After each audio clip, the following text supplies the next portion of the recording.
right, I will call the Woodland Hills Metropolitan District regular board meeting for Thursday, January 25th, 2024 to order at 5:34.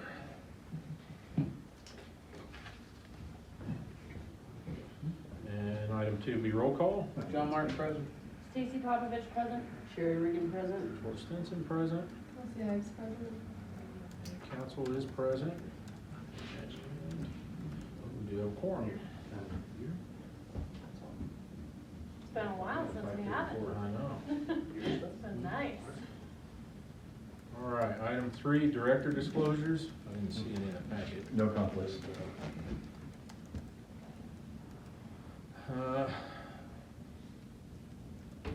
4, oh man, this got moved around a lot, didn't it?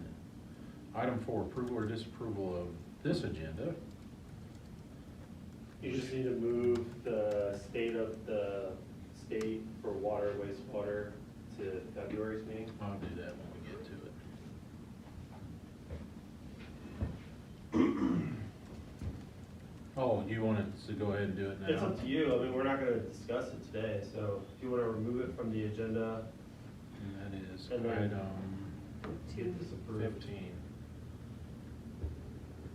I'll approve with that being removed. Okay, I got a motion by John to approve the agenda with item 15 being removed.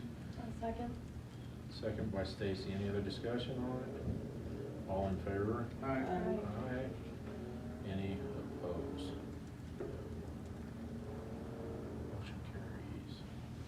All right, item 5, President's welcome and remarks and rules of conduct. I hope everybody had good holidays. It's new year, we're in a new budget year. Probably- Everybody's excited now, we're in a new budget year. We got the big screen up here now. A lot of good things happening. Can't see it very well. That's not, That's not Told good. ya. I think I got a big enough one, that's I all. mean, it's not in color. What do you mean? How can you not see that? Look at the color. My glasses are working No. just fine, thanks. Maybe so. Mm-hmm. Well, thanks for everybody being here tonight. It's the first time we've had a full board in a while, so glad everybody could make it out tonight. Looks like a pretty skinny agenda, really, compared to the end of the last year. So, with that being said, somebody want to lead us in pledge of allegiance?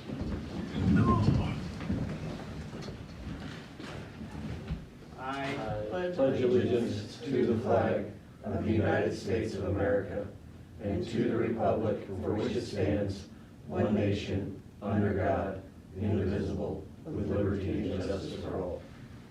Thank you.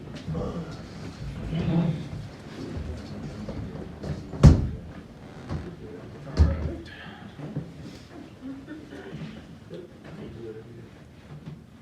Item 6, public comment regarding current board business not on the agenda. Nobody's here. Item 7, approval or disapproval of the November 16th, 2023 meeting minutes. I also have the minutes up on the monitor.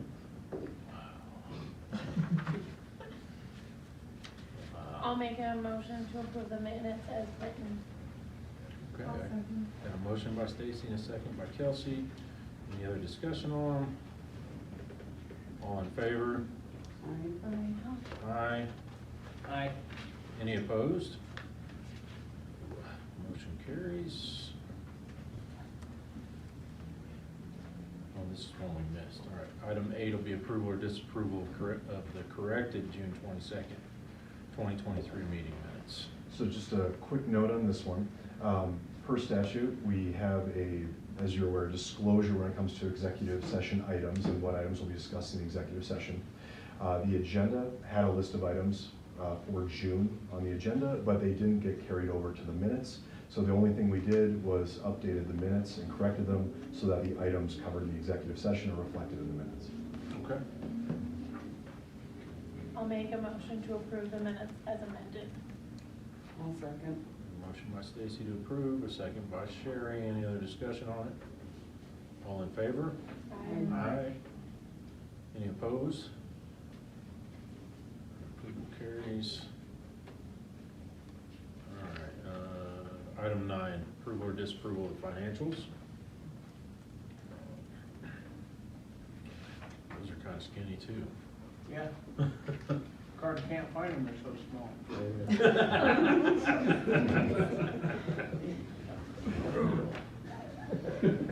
You should have known it was coming, first meeting of the year. We've been here a couple months. So these financials are for 12/31, which also shows the end of year for each of the funds. So overall, for 12/31, actual revenue came in at $990,366.60.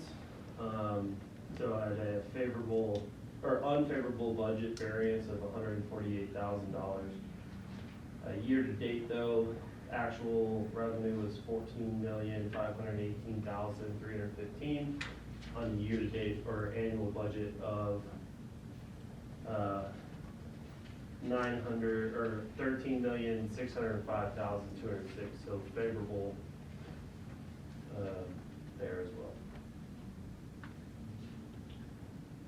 So with expenses for the month of December 31st, total expenses came in at $569,989 on a budget of $848,156, so favorable to budget by $278,000. Annual expenses came in at $9,316,578 on a budget of $10,133,244, so favorable to budget. So overall, right now, again, these are unaudited financials, but for the year, last year, we exceeded revenues by $913,000 and came in under budget on expenses by $816,000. So you're looking at overall net income being $1.7 million.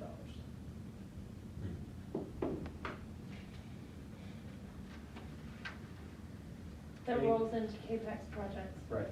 Yep, so all of that will roll into each of the individual funds net income for funds to be used in the following budget year for CAPEX projects.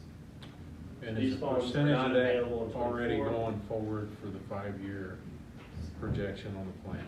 Say that again, I'm sorry. Is some of this money already being rolled forward? Yes. For the 5-year, okay. Yes. So there's, built into the budget, you have net income that is earmarked for future capital projects that are on our 2-year and 4-year time horizon, as well as our long-term 10-year time horizon CAPEX project plan. So we allocate funds every year towards either 2-year, 4-year, or 10-year. Depending on what's But that's the going on. main point I want to make sure when the public watches this video back and sees the financials, that this is not just added revenue for the district. This is actually money needed to be set aside for capital improvement and infrastructure improvements that are required by state and federal statutory requirements over the next few years to better the plant and upgrade our infrastructure so we don't have the same problems Falcon Highlands. Right. So Understood.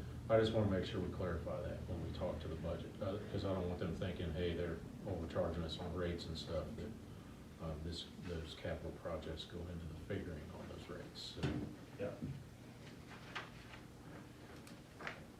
And some of the revenue for end of the year, Stacy knows this well, is it sits in accounts receivable, because the way we bill, obviously bills go out, they're due on the 20th, due no later than the 25th, but you still have people that will pay after the fact. So you'll have a sum of money that technically is for 23 that'll end up getting paid in 24, that, you know, eats into some of this variance that we were short to our budget or revenue projections for the month. But overall, for the year, we did very well. Is there any question about high level before we dive into any particular fund that you guys wanna look at?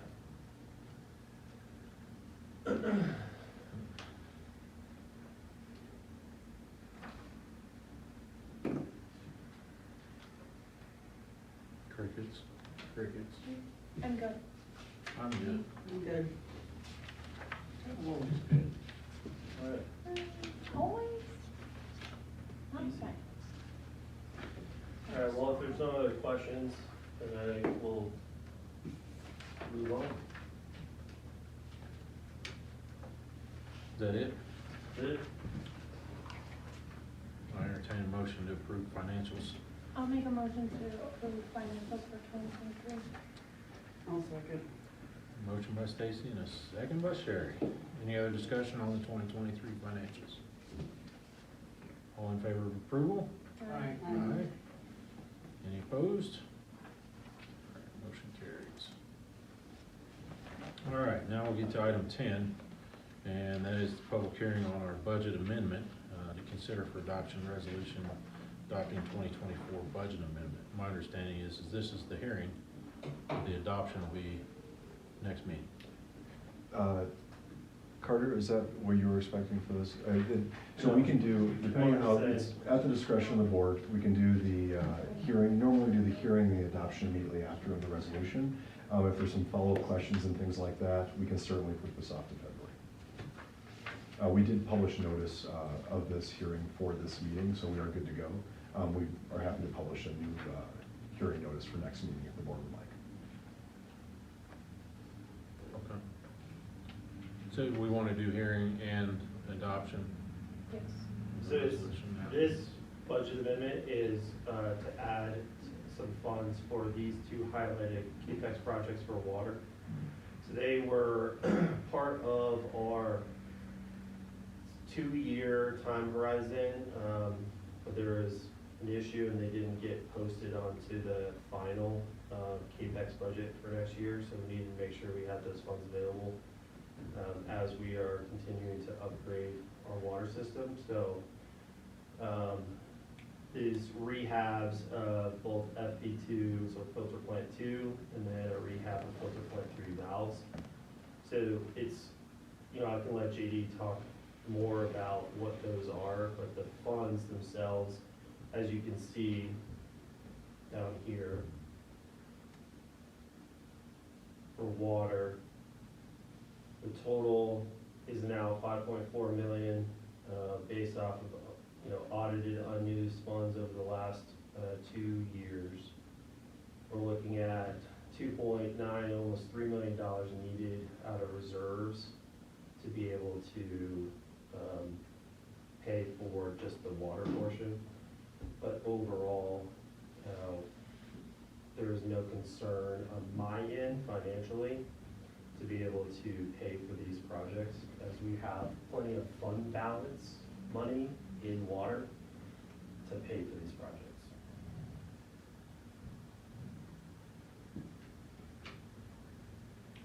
All right. Carter, can you run me through this one more time? Sure. Because it says, what is the water fund balance currently? Because each enterprise has its own bank account Right. per se. So you're saying that the total for water is 5.4, but then we have a deficit of almost 3. So where is the 3 coming from, the 3 million? So this 5.4 is the total of all the projects on the budget for this year. Mm-hmm. The fund balances are not in here. I'd have to pull those out. But fund balance for water is a little over $11 million right now. Okay, that's all I needed. Thanks.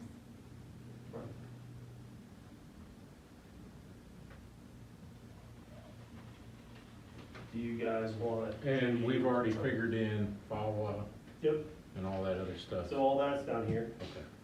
So FAWA is being funded by the line of credit. So the other portion, which we already closed, obviously, on our second portion of the Younger Water, so that's done.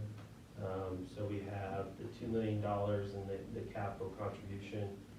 So you're looking at that once we pay the $2 million capital contribution to Firewall, we're still sitting at a little over $1 million in this ICS sweeps account for the line of credit. So that will just stay there, continue to accrue interest, and then we'll use those funds as needed for other water projects. So whether it's more stuff related to Younger Water or Fawa or something else, we will have those additional funds. So that $11 million fund balance does not include this seed money that we got from the line of credit.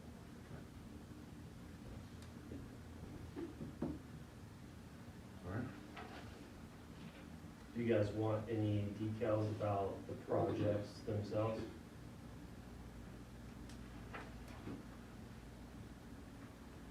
I would, actually. So those money allocated for those funds is to replace outdated valves.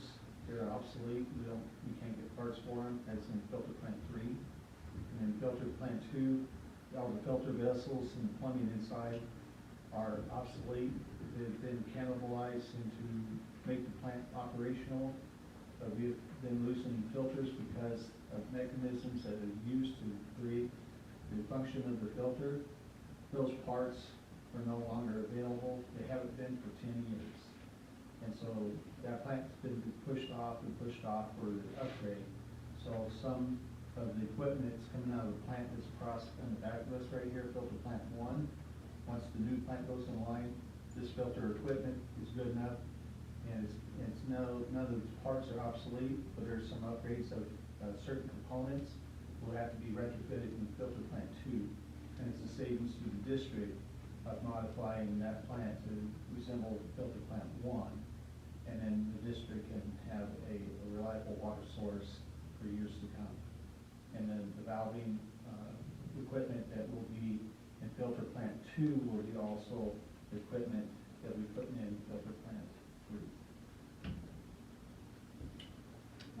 And correct me if I'm wrong, Judy, but everything you're doing at Theriot, all those plant, pumps and everything, it's all similar equipment that we're putting in. Exactly the same equipment, it'd be the same across the whole district, as far as water plants is concerned.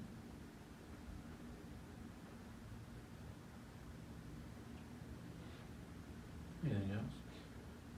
I would just ask that the, after the hearing, that the budget amendment be adopted final to, subject to final legal revision. Gotta have pesky lawyers look at it. Yeah, exactly. So I'll make a motion to approve the amended budget for 2024. Hang on, I gotta close the hearing first, Oh, and I didn't open the hearing. Yeah. It's January, Yeah. we're waking up. And we don't have to vote to open or close, I don't think. So we'll open the public hearing on the budget amendment, because we were just discussing, to add the money for the water into this year's, I just lost my train of thought. And there's nobody here to talk in the hearing, so with that being said, I will close the hearing. So.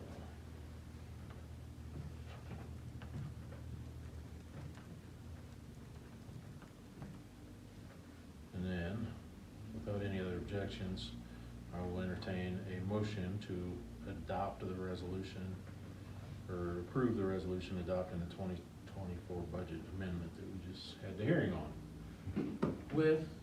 Subject to final legal revision. Subject to the lawyers looking at it under the microscope. I'll make a motion. Quick. Got a motion by John, Go ahead, second. second. and a Stacy, and a second by Stacy. Any other discussion? That's what I buy. All right, all in favor? Aye. All right. You know what's really sad is I knew you were gonna do it too. That was good. In other business, I'm gonna bring up new seat assignments. Denied. That's it. I've done my time on on this side of the table. It's like one meeting. Next to him like all last year. No, but it is odd that everybody that sits by John always looks to move. Weird. Do we have a common denominator? Maybe. Maybe. All right. Item 11 is considered for adoption the First Amendment to the IGA with Falcon Highlands Metropolitan District. And, Carr, do you want to give a little background on this? Yeah, I'm trying to pull out the original. There we go. So, there won't be an actual resolution, but we're using this time to just educate the board on what is going to happen. So, the IGA for wastewater services between Woodman Hills and Falcon Highlands, there is the First Amendment to that contract talks about the SFEs and the tap fees related to those SFEs. And it's currently, you can see it's top here, number 2. So $5,500 per SFE is what we are currently being paid for taps in Falcon Highlands. So one part of this resolution that you guys will have in March, right? Correct, we'll do it for March. Will actually change this language to be in line with our other contracts, that it's the current in-district sewer system development fee. So instead of being $5,500, it would be whatever the system development charges at that time. So for 2024, it's a little over $11,000. So it modifies it to be in line with current standards, not only for developers in our district, but as well as other contracts that we have done within the last 2 years. So that's one part. The other part is in the original IGA, in this section 5 called tap fees and revenues, it talks about the monthly fee that we are going to charge sewer customers in Falcon Highlands. So there's 2 classes, right? You have residential and non-residential. So non-residential, the way that the agreement reads is that we charge them the current in-district rate, so the base rate, plus a volumetric charge. So what we do is we get their water consumption for a certain period of time. It's January through March. And then we take that average and we assign a volumetric charge based off that consumption. So they're getting charged base rate plus flow, right? Well, when we had Reftelis do the cost of service analysis for all customers, that included obviously Falcon Highlands. Well, because we own and operate the sewer system, they are part of essentially Woodman Hills when it comes to cost of service. So by looking at it through that lens, there is no need for us to charge above and beyond the base rate, because our base rate covers all of our expenses plus future capital development projects that we need to do for the entire wastewater system. So we will be looking to remove the volumetric charge. So effectively what it does for Falcon Highlands, at least on the residential side, is it lowers their monthly bill to just the base rate. So be in line with what everybody else in Woodman Hills pays.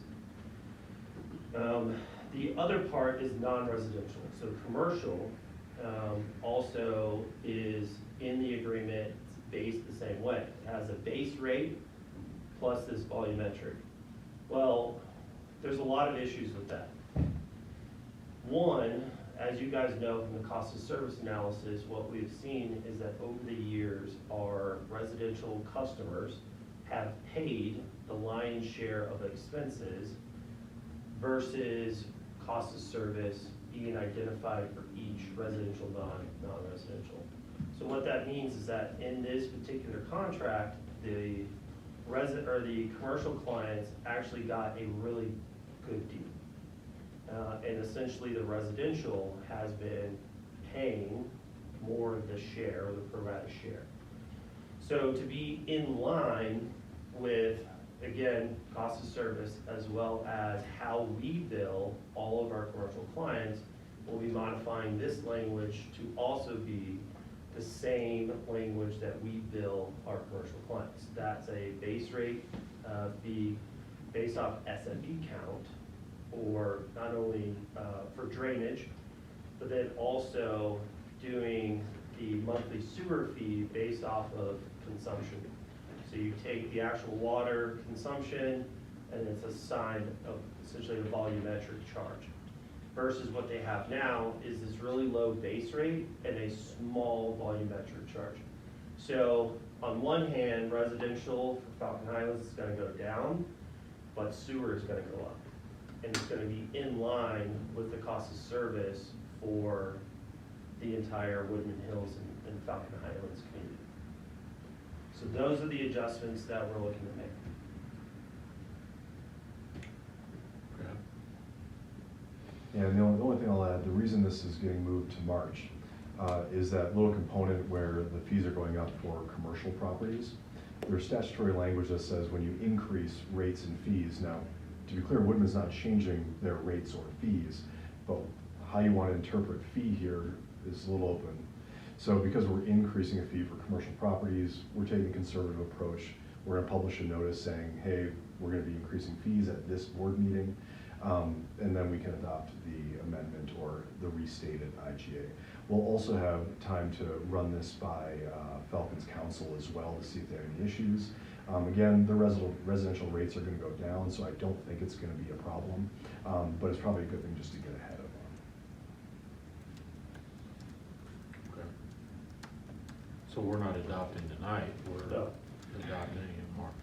Correct. Originally, when John and I talked, we thought we could do it tonight, but then upon further review, we, again, wanted to be conservative and, post the notice. Even though, like John said, the board, you guys aren't changing the rates, you're not changing the structure, but we are changing essentially their bill. Their bill is gonna go up, and so just wanna be overly cautious, especially in this time, that we're doing everything above board.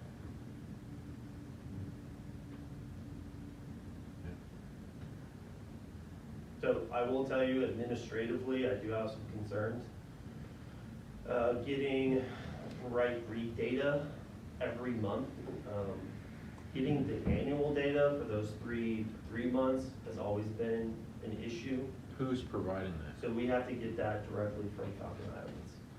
So I've got to work with them to either figure out ways for our team, JD's team specifically, to be able to maybe get those reads for us versus having to wait for Falcon Highlands to provide that same information to us. But administratively, that's my biggest concern, is that making sure I have that data in time to do the monthly bills. Who runs our water stuff? Who runs, we run the water system, but we don't do anything with billing. Nor like eateries, because Right. they're on a different system. Right. So who does that for them? They have a third party, right, Right. that does that? But Sinclair readers, it's software that they have that makes those reads available and notifies their office when we that month. So when we present this to Falcon Highlands, can we just ask them to, Actually, I'm supposed to have a call with Josh Miller tomorrow, and this is one of the discussion points. Let him know my concerns, and then see if we can come up with a plan that's gonna work for both districts. But I think overall, it's a good thing, right? It aligns expenses the way that they should be. It right-sizes all of our residential clients the way that the cost of service analysis was done. So no one's paying more or less than what they should be. And I mean, that's the reason why you guys spent the money on the rate study, was to ensure that are we actually charging the right fees by customer class. So I think this is just the evolution of that rate study. Okay.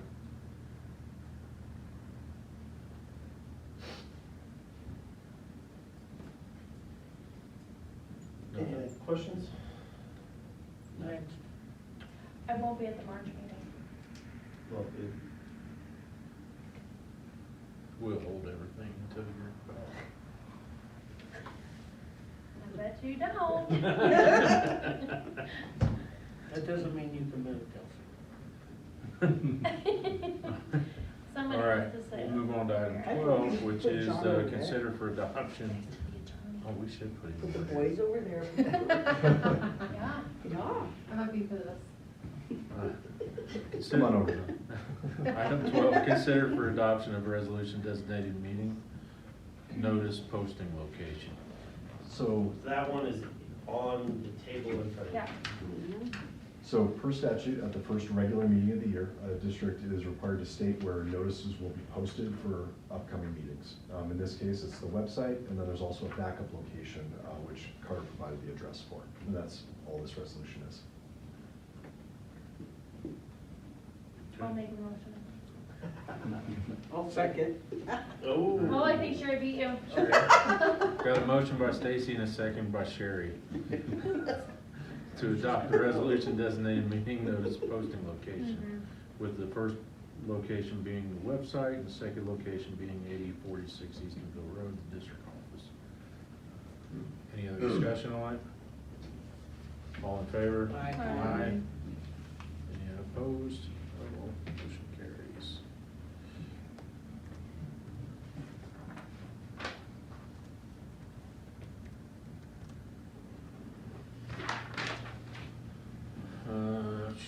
Item 13, attorney's report. So not a ton of specifics to call out in here. A lot of things you've seen before, we're just slowly working on. One thing I did want to address is the amended and restated service plan, which we'll be working on this year. So we have an account now opened with EDARP, which is El Paso County's kind of filing system for that process. And we've been in contact with Carrie, so we're essentially, in terms of form destruction, we're good to go. I just wanted to see if there's any questions from the board before we kind of got this ball rolling with the amended and restated service plan, specifically for the purpose of raising the debt cap. Okay. Thank you. Yeah. Are we increasing boundaries or not in this one? No, well, I mean, so every time you do an inclusion, it changes the boundary map. So it expands the boundaries when you do an inclusion, but there's nothing that you have to do in the service plan to talk about expanding the boundary. Yeah, we will state the boundaries in the service plan. At the end of last year, the engineering firm that the It's actually district right here. uses. This is the actual current up-to-date boundary map. Yeah, so this is brand new as of, I believe, last November. So this has been filed with the appropriate government agencies and is the official record of the district's boundaries. Do we have to state the other properties? in the Where service services plan? are provided? For like That the accessory district buildings. has? In terms of like ownership? Yes. I'd have to take a look at El Paso County's model service plan. Every county has a little bit different structure to it, and I don't believe so, but I can spot check that. I've never seen that in any of the models, I haven't where either. you call out anything that's not in your district boundary that you own. Typically, it's just the boundary. Yeah, and I'll add, so different counties do this differently. El Paso County has what they call a model service plan, so essentially a pre-written service plan for their districts to follow. Ideally, they would like us just to fill in the blanks, but it doesn't usually work like that because we're gonna change language to best protect our clients, obviously, in this case. So we'll work with Carrie at the local planning division, kind of see, what needs to be done so that we can, best protect the district's interests, but also allow, the services to continue as they always have. Just looking forward, it's always a little bit of a slow roll with some of these service plans amendments in El Paso. But what we found in the past is that the only hiccup I'm really foreseeing, I think, is that just the age of the district's original service plan being, I think, 95, if I remember right. it's gonna look very, very, very different from what the model service plan is now. There are gonna be a lot of things in the current service plan that were not even discussed in the old service plan. So you will be getting these iterations as well for comment and approval before we do any sort of a submission. So all this will be in front of you, and I'm sure we'll have a lot of questions and discussions on the subject.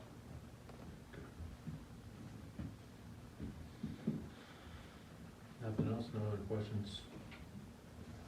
All right. Item 14, discussion regarding employee handbook. What are we discussing? Employees.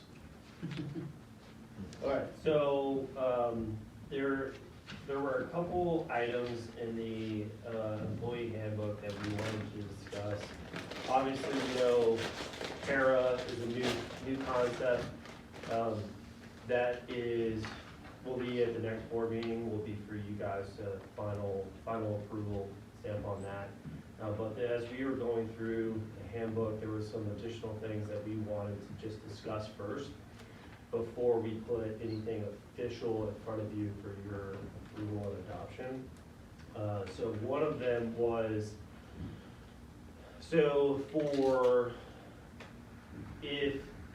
so holiday pay, and if you are called in for an emergency, right?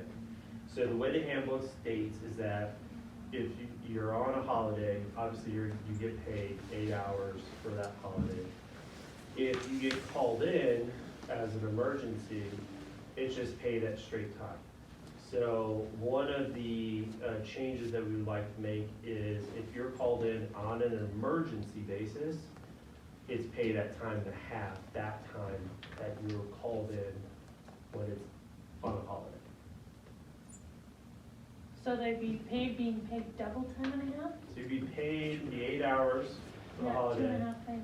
and then whatever hours you work on that day would be paid at time and a half versus straight time. What's the Department of Labor's policy? So the minimum requirement is straight time. So that's minimum. We can adopt anything above and beyond that, but the minimum is you have to pay, obviously, for hours work. But it's double time. That'd be 2.5 times, because Right. they're getting straight time Which for the is- holiday, and then so- they're getting.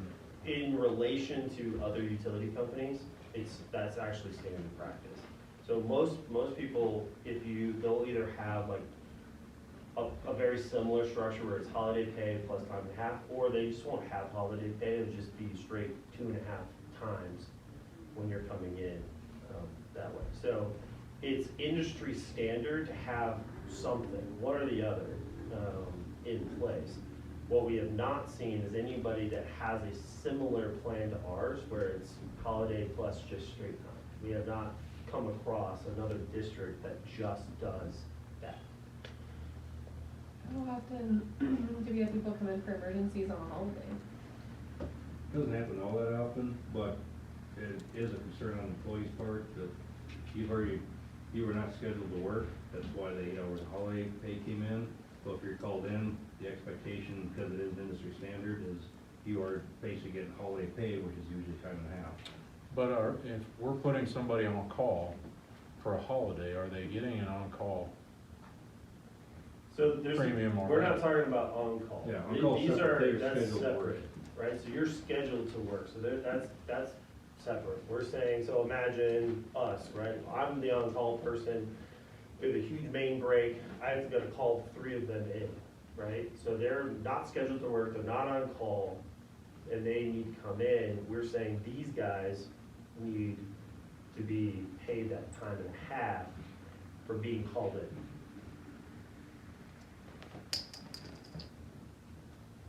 But they're already getting paid for the holiday when they're not working, right? Right, So- everybody is. Any full-time employee is getting paid the 8 hours for the holiday regardless.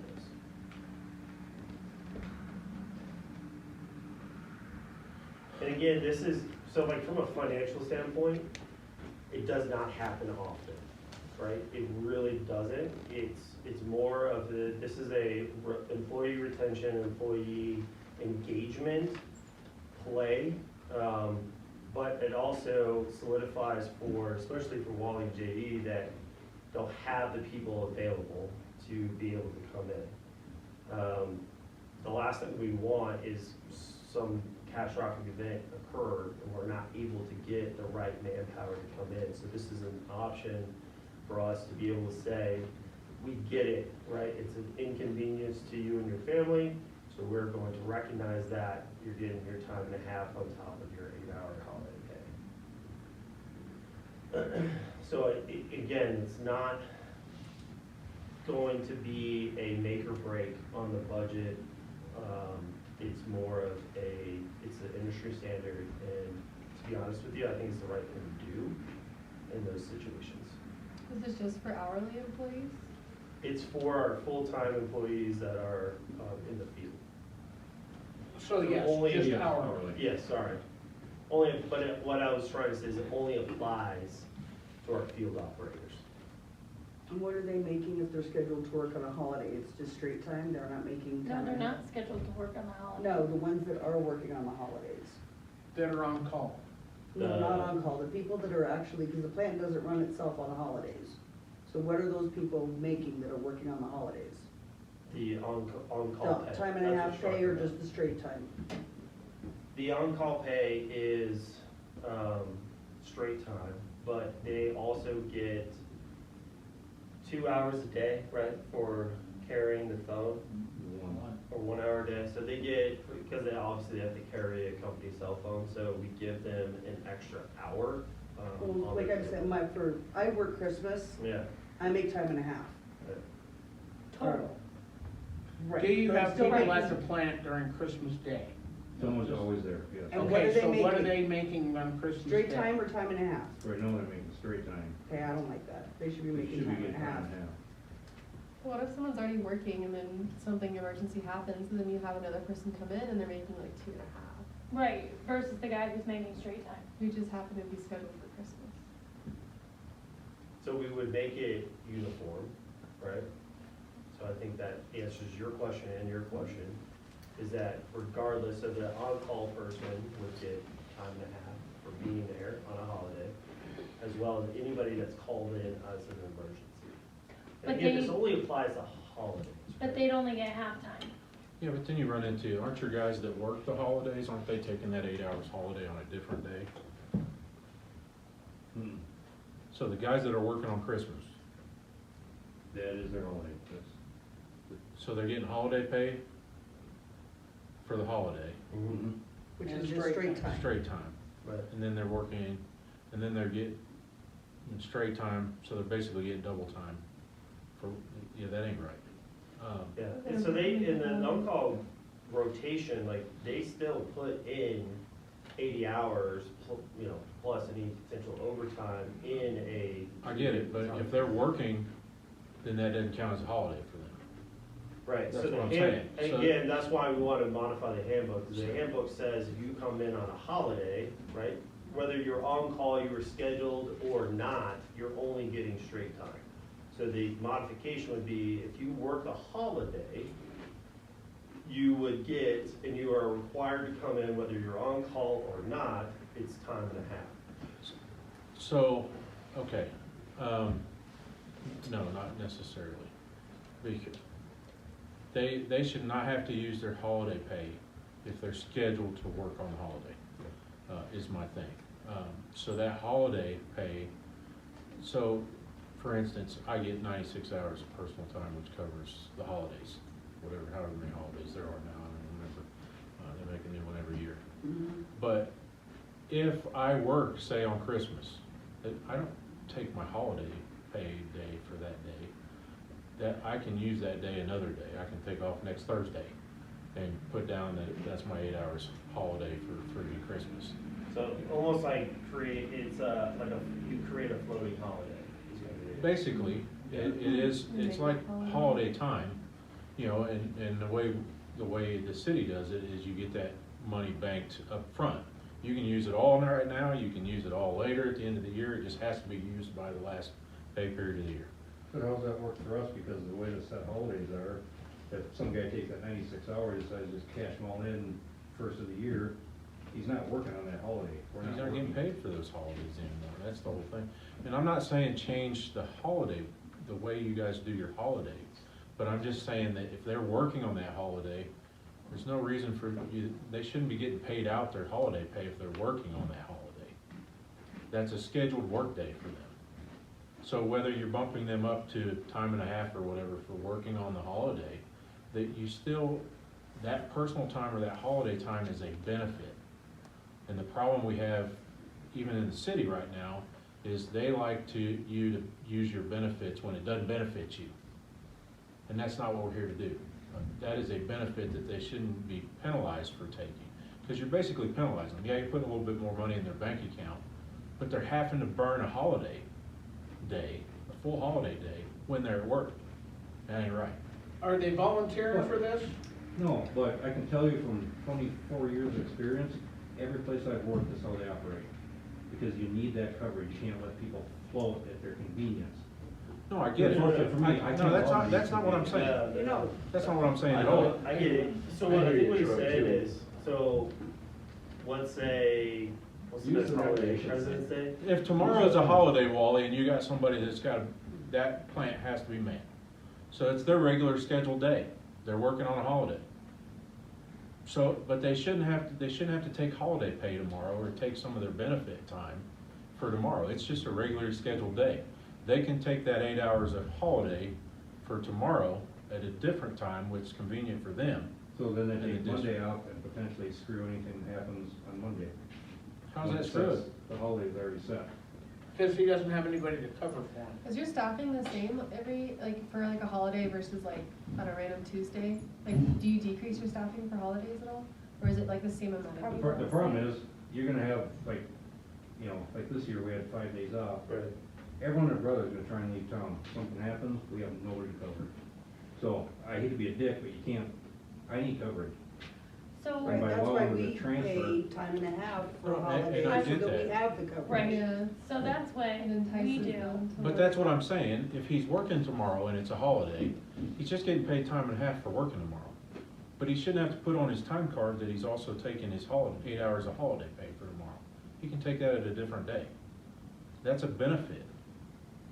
I get what you're saying. I agree. For UC Health, that's what we do.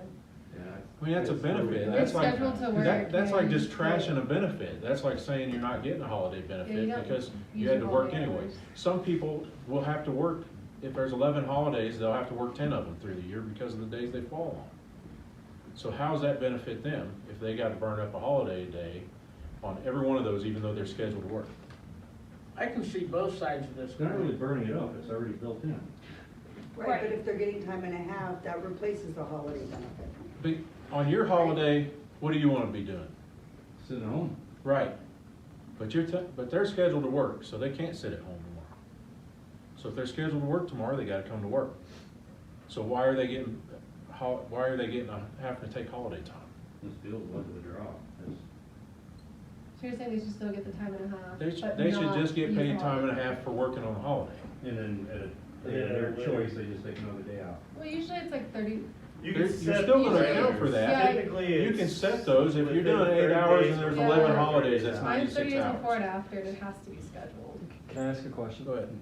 How many days or hours off do these employees get per year? Depends on that, Depends years on of how long they've service. been here. Yeah. And, all right, but so there's some set number of hours, like 96 or whatever. For a holiday. instance, for a holiday? And is that distinct from PTO, or is it just all lumped together? Holiday, It's PTO? separate. Oh, it's separate. Has Or is there a to. separate bucket of holidays, hours? It's not really a bucket, it's just that day is just allocated in holiday for what, Right. 11 holidays. It's 11 days a year we are shut down. The handbook specifies certain days of the year that we designate as a holiday. Got it. So there's holiday hours that they get, and there's also PTO hours, and they don't mix. Correct. Correct. So the problem is that if they don't actually take the all right, so you're saying that the holiday that they don't take should be transferred and be treated as like a This is what I'm PTO saying. hour. If there's 11 holidays and we're paying them 11 holidays, so they're getting personal time for 11 holidays. It's 96 hours for the year, right? Is the math right on that? Somebody calculate? 88. So is there 12 holidays? I can't 11. Well, we recognize 11. Most, So nonetheless, 11 hours, or 11 days, or whatever, 8 hours a day. So they're getting that in personal time. So why are we, if they're having to work, I think that's the differentiation we should make. So yeah, you can pay them time and a half for working on a holiday, Yeah. or you can, it can be whatever, straight time, and when you, if they get called in, it's time and a half. But if they're scheduled to work on a holiday, they still need to get holiday time. And they That shouldn't can have to use take at a it later time. on that day if it's a scheduled work day. That's what I'm saying. So we should be banking, so at the, I think we should actually change that. And that's something we'll have to vote on if we're gonna do that. If we're recognizing 11 holidays, because they're shift workers, correct? We should be banking whatever it is, 96 hours. You have 96 hours of holiday time. If you are off on a holiday and you're taking a holiday off, you should be taking holiday pay, or your time. If you're not and you work, you should be able to take it anytime you want, at another time, 8 hours at another time. But I think Wally's concern is they're already getting time off through PTO, and now you're gonna give them another 96 hours on top of that to use? They're getting it anyway. Somebody else, But somebody's not if you getting it. change it to PTO, or if you change it to time and a half. So this is my problem with this, because again, someone has to be here on emergencies. Again, I sound like an asshole, I'm not trying to be, but these people are gonna take, because I know what they're gonna do. They're gonna take that 96 hours you gave, they're gonna look at something like Christmas. Yeah, they're gonna sacrifice no pay that couple other times, and they're gonna cash everything in and take like a week off. Something happens, we have nobody to respond. So that's where we set So- parameters. Yeah. We could say you have to use it either 30 days before or 30 days after. So you have a 60-day swing in between where that holiday is, where you have to use that holiday. There's not more counting and Yeah, but now I you think have, we're But overthinking if it. that's what It's not makes hard. sense, I would. I think, That's what I do. I mean, this is pretty It's common. it's- I mean, it's pretty common standard to give people, especially shift workers, because it's very hard. we're not shift workers. so, You are, because that plant has to be manned 24/7. right, So it is shifts, whether you, I mean, no matter how you cut it. But even the So- recreation center, we're only closed Christmas Day. Yeah. And there's only a few days work. Yeah. The holidays that we have, we're there, and the majority of our staff. I mean, I just think we can clean that up better so that it meets state labor standards a little bit better and industry standards across the board for shift work and holiday pay and things like that. And I know it's not convenient sometimes for employers, but that's where you guys as department heads need to set up what your minimum staffing is. If you need to have somebody on call, designate them on call before that holiday gets here. And we set up an on-call pay schedule. So if, normally if people are on call, put them on call for a week. You know, Wally, how long you been running the sewer plant? This one, Yeah, 4.5 years. and it's always worked out perfectly the way you're doing it? Again, I've never seen it done the way you're proposing. It's always been holiday and time and a half for whoever works that At day. the same time, Mhm. So so, why are we breaking Municipality and something water that's and not, wastewater. why are we fixing something that's not broke? that's what I'm saying, I think we're diving into it too Because deep. the If people they're- that are coming in on an emergency aren't making the extra money. Are they leaving?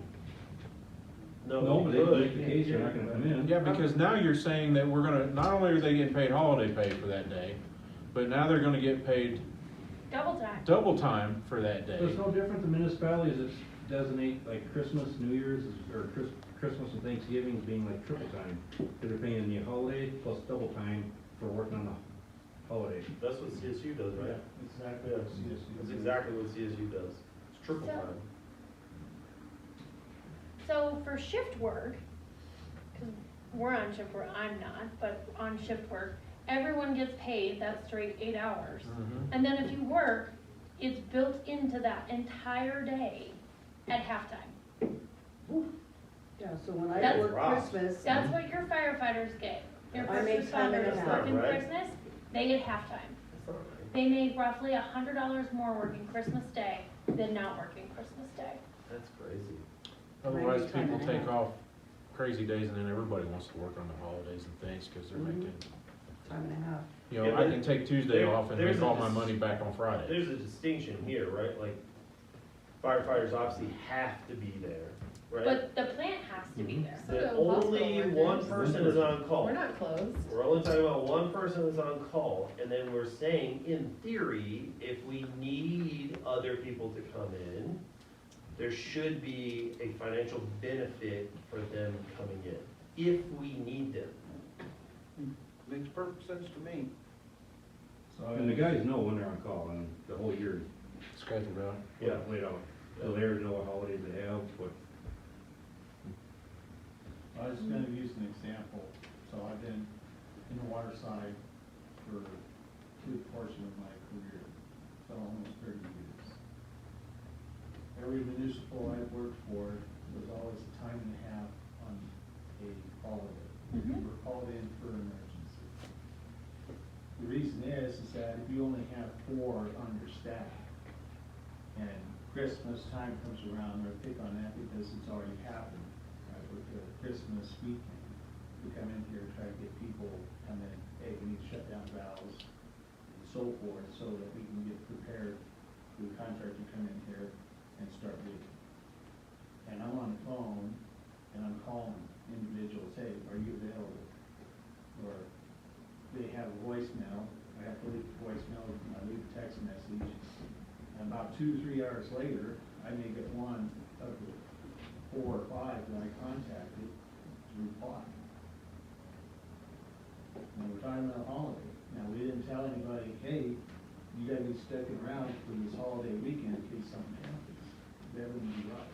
Because everybody has a plan to do whatever it is for their families with their holiday. And if we give them as that as a benefit, they're gonna use that. But if we start taking away things from, the employees, saying you're gonna have to be here regardless, then they're gonna say, well, I'm not gonna pay any different money, so I'm not gonna come in, I'm not gonna answer the phone. We always have like a volunteer list because we pay double on holidays. So then we have like the people who really wanna work, and for the hospital, it's like people without kids, cause like they wanna work, so. We've had to work understaffed maybe a few times, but we've had no trouble calling people in, because usually we have people that want to work and they wanna make the double, and then they get their makeup holiday. If they're manager level, they get their holiday. So Kessler, may I ask you, is that in your policy, is it written in your handbook, is that as a policy? It is, not for all holidays, we don't have 11, we have 7, but it is, we pay double. And that's because we've had times where we just weren't staffed, and it's delaying patient care, and then patients aren't getting what they need, so that's why we do it that way. But we haven't had any issues since we started doing that, but like, again, that's double. And this is more like frontline, not really, like, more specific to what you guys do, so. But we currently pay double. They get paid for the 8-hour holiday, and then they get paid for their hourly rate as well if they come in. So they are getting paid double. Mhm.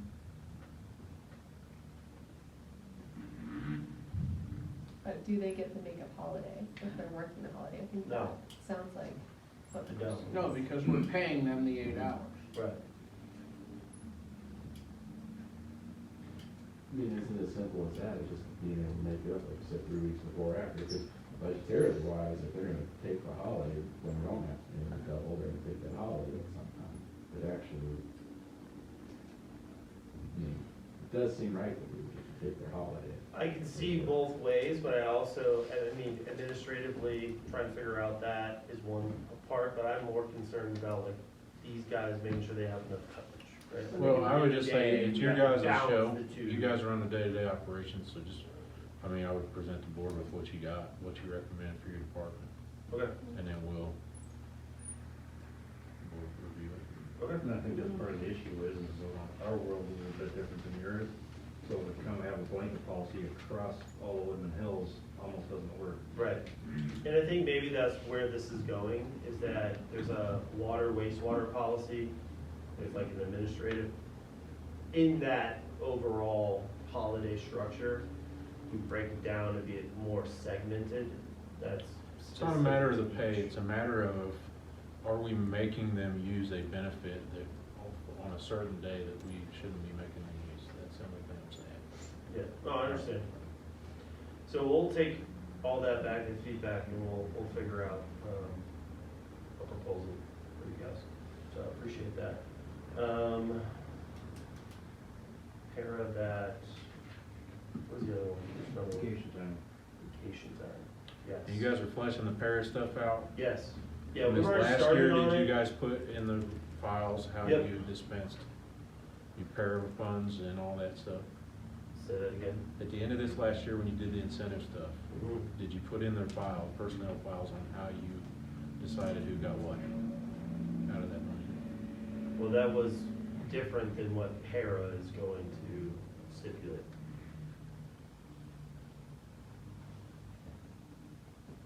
One's discretionary, one's non.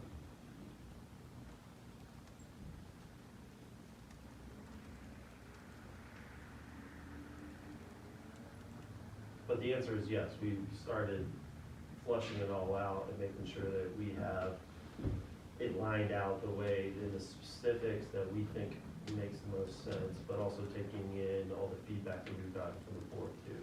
Okay.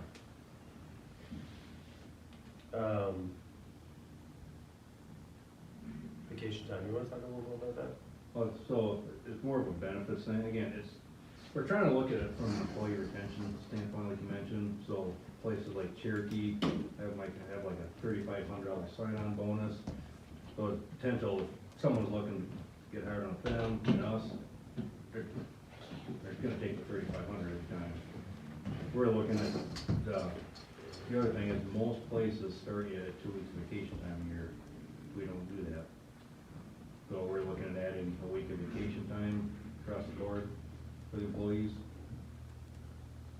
So you bump the tiers up a week, is part of that, and again, being more in line with what we see out in the industry.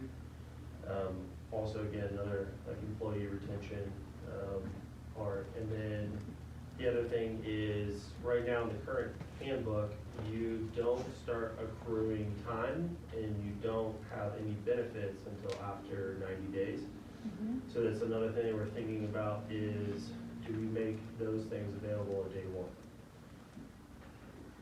There's no right or wrong answer, I would say, on that, because every company we've looked at has a different policy when it comes to that piece.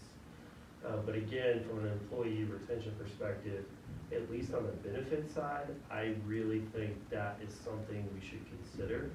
It is a minimal cost to the district, to say, hey, as soon as you start, you're a full-time employee, your benefits, at least health coverage, starts day one. So that is a piece of this, along with the vacation time. So these are things we wanted to bring to your attention to see what you had any thoughts on before we started putting any more, things on paper. Spit it out. On the vacation side, Yeah,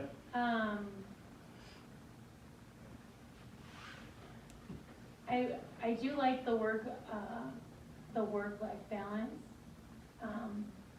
But if we have a hard time covering days for people on vacation and people who don't wanna come in for holidays, should we really give them another whole week?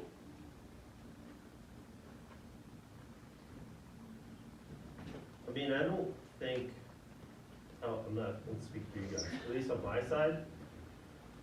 That is a very good It's a argument. good question, you know, I mean, it's a We- contradictory argument. I mean, we just- have increased staffing levels, right, between last year and this year.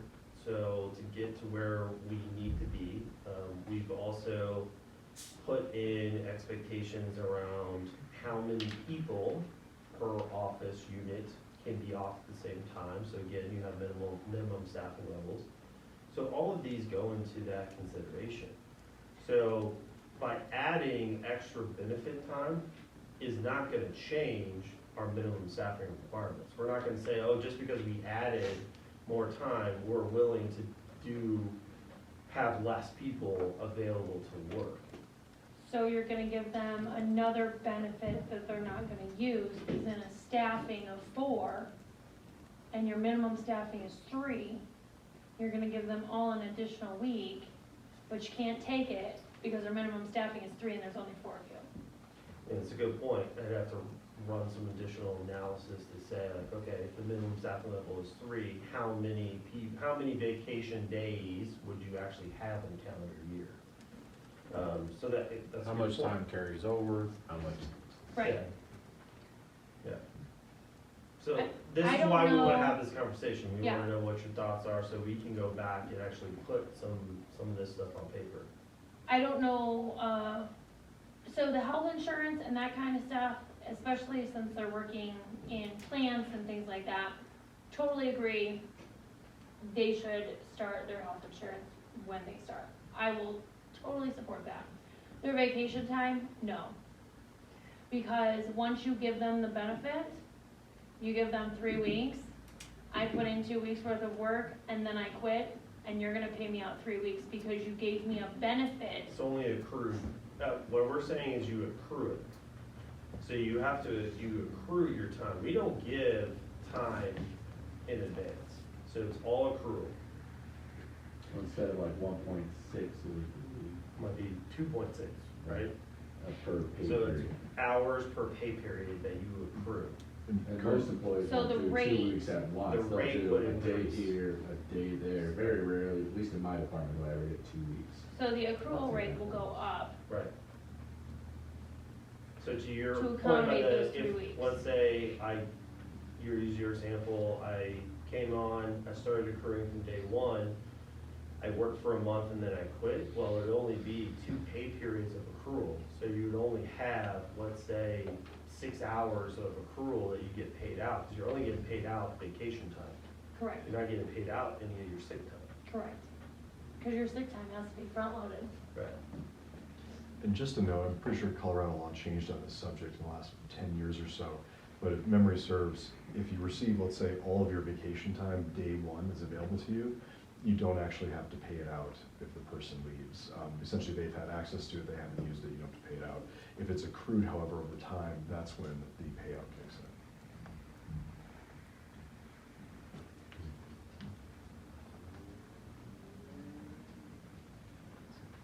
So more for us to digest and figure out.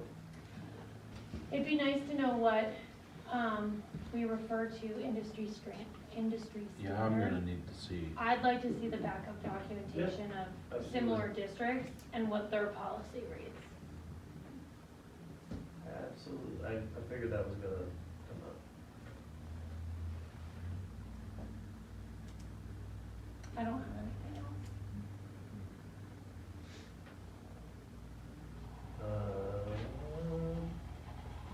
That one? Believe so. Okay. There was one, I don't know if we talked about it, but, I think we did, maternity and maternity leave. I think we talked a little bit about it. Because it's only covered under FMLA if you're here. So we Yeah. we don't have a maternity, paternity leave policy. But what we do have is obviously FMLA, and then we have sick time, which obviously accrues from day 1, and then we have long-term disability. But to get the long-term disability, like, you would have to be out for a long period of time, and you're only getting paid out, I think it's like 75%, right? So, I mean, that's a long time to go without any kind of paycheck before you'd even be able to be eligible for that benefit. So it's something we just, again, consider, we can, again, go back to industry standards, documentation, what do other people do for maternity and paternity leave, what does that look like? I thought there was a law in place that required a there is a law. in There is a Colorado. law in place. I have a policy if you'd There like is it. a law. If you could share that with me, that would be great. Please. Yeah, For I can send paternity it and to you. maternity leave, It's incredible. yes. It's It's- incredibly generous. It's pretty amazing, so It's everyone gets, Or- Yeah, it's a new state. Yes. yeah, When did so, that go into effect? Because our handbook Last year, last year was Last year. fully vetted by. it was last year, last summer. it was The last June. Taxes started being paid on it last year. Oh, no, But you're it actually talking went into about- effect January 1. That is the, Healthy families. Family, Yeah. FAMLI. That's different. that's There family. is, No. they signed into law a mandatory paternity, maternity leave. Yeah, it was Yeah. June. It was Okay. June. It did, and it went into effect for employers paying taxes, but you actually, the employees couldn't start availing themselves of it until a But couple you're weeks talking, ago. you're talking No. about family. So That's this different. was just, in June, they made a policy, you just had to have one. It didn't cost anything other than when, you know, somebody was pregnant or. Yeah, was you're talking expecting about to the take- separate insurance thing. So, the one that went into effect in June of last year is you can't differentiate between what gender can have a baby. And so, every new parent, would you stop? Every new parent gets 2 weeks of bonding time, Okay, and then a female who has a baby gets 4 weeks of medical. Actually, you're right, it is leave. covered under under the family. And it's, and it's 12 weeks. MLI, 12 weeks. And it's 12 weeks after any qualifying event, anytime within 12 months after that qualifying event, which includes childbirth, but also includes things like incidents that require a person to take care of a family member or loved one.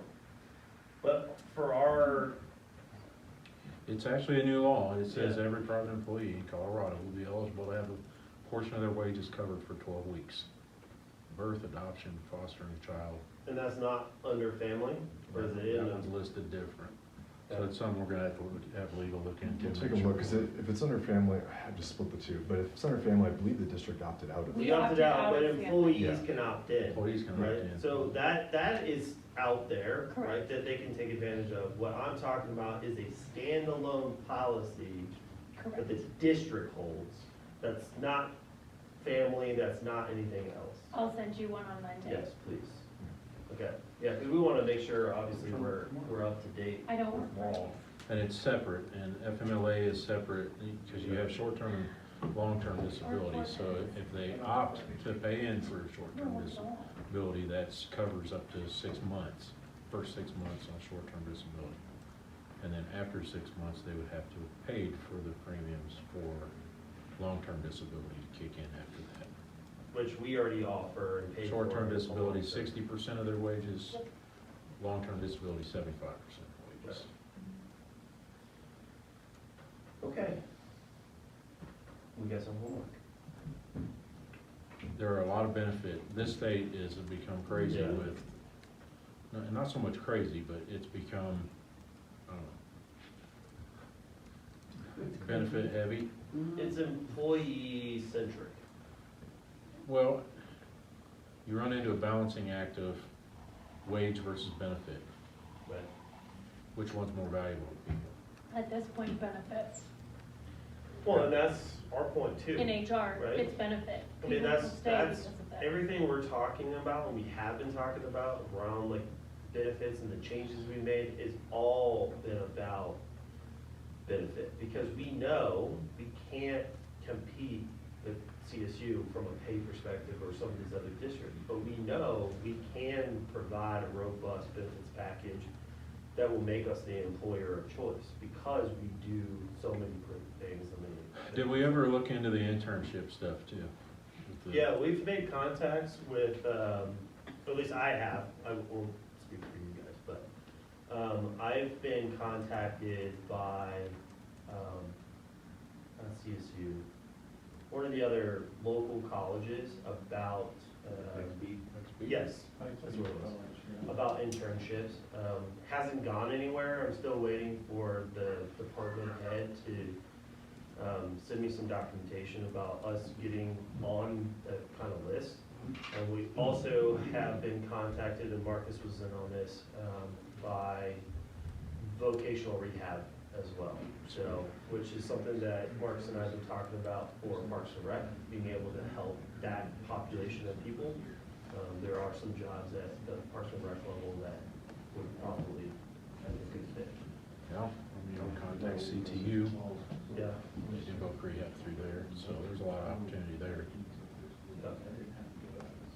So yes, that's in flight, but waiting on some information. Okay. And if you had to call them, and you ain't gotta pay them, huh? Yes, that's true. The local school districts as well, there are college classes offered through the high school level now, where they get college credit, where Well, they can come and. Now that's familiar, so when we met with D49, we talked about trying to set up with their like STEM program, Mhm. come out and spend time with Wally and JD on water and wastewater operations. We already do it at the Recreation Center. There's some D49 students that work for us that they bring every semester, they bring us like their supervisors, paperwork that we fill out, and they get credit for working. at Nice. the Recreation Center. So they do the construction classes out at Patriot. There's a lot of opportunity for us to get involved and actually train our future employees right out of the get-go. Talk about that later. Uh-huh. The one that floats. I got concerns about a couple places. We beat that dead horse? Thanks, thank you. Appreciate the. Make sure whenever you guys draft all this up and send it out, give us ample time to review it. Yes. It's a large document. Yep. Let's try to spring it on us the morning of the meeting. Hey, this packet came out So I got mine on Friday, Monday. okay? About some on time. the couch. I told you, what was in my review? What was one of the things I said I was gonna do better job of? Okay, and the packet says early enough, so that way I didn't have to read it while driving to Bam. the meeting. And while we're on It was employee good. handbook, everyone got their reviews. Do we need to clean up that process, or are we good with the? Well, Review that process. process and timelines will be in Okay. the section that we talked about with Kara. So it'll be defined, like, okay, reviews will be done during this period. Your self-review is due by this time, your manager reviews done by this time, the actual pay change goes in this time, so it'll be completely soup to nuts. Because after we approve all this stuff, we're just gonna need to start over. From Okay. scratch. Start over. New group of people, start from scratch. Be careful what you No, wish for. no, I don't actually wanna go back to main office. I work there full time.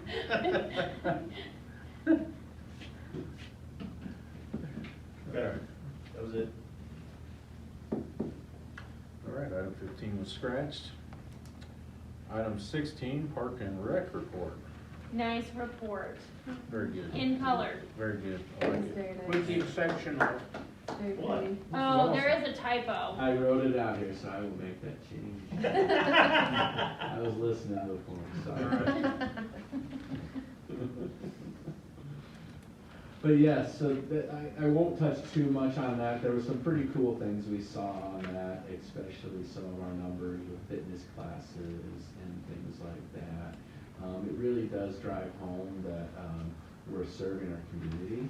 Yes, we do things for non-residents, but it's our community that we're primarily serving. And that was good to see. You don't want to see those numbers flipped, where non-resident use is more than resident and things like that. So we're seeing that, and it's really good.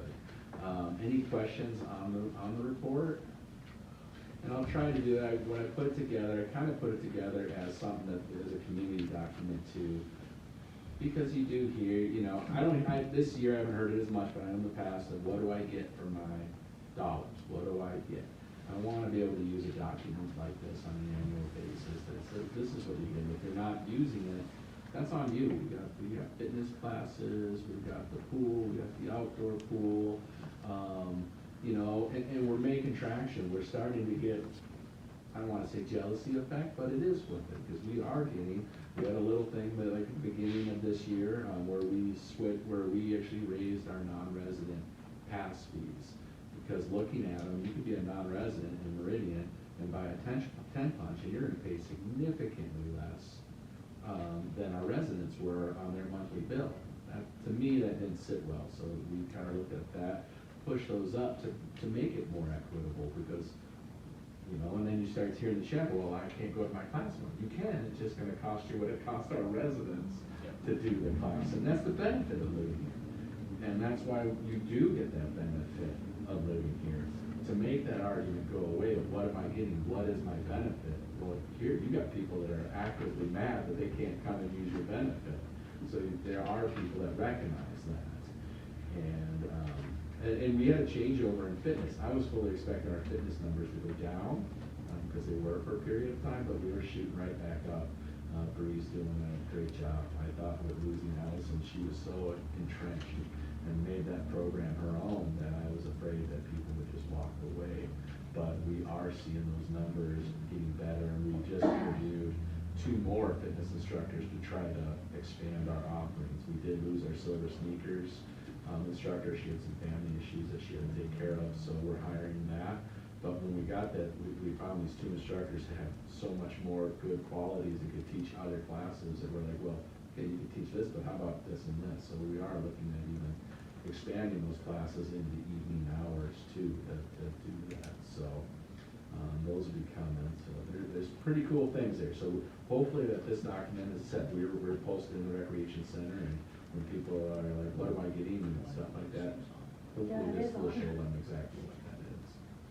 How much are the classes for non-residents? For non-residents, oh, you're putting me on the spot. We have a 10 punch and a monthly and an annual. I don't know the rates right offhand. I just know that they went up by about 25% You should have, or higher. should have your email. Stephanie sent it out, I think 2 weeks ago. And we did make it more easy, and we added an a la carte, because really, we had it where you could buy a 10 punch fitness only. Well, what's to stop you from going to the pool or other areas? There's no way to monitor that. So it doesn't make sense to have that discount when, if you're gonna go use it anyways, the facility, you should pay that as a non-resident to use it. So now they can use the pool and stuff too, along with their fitness classes.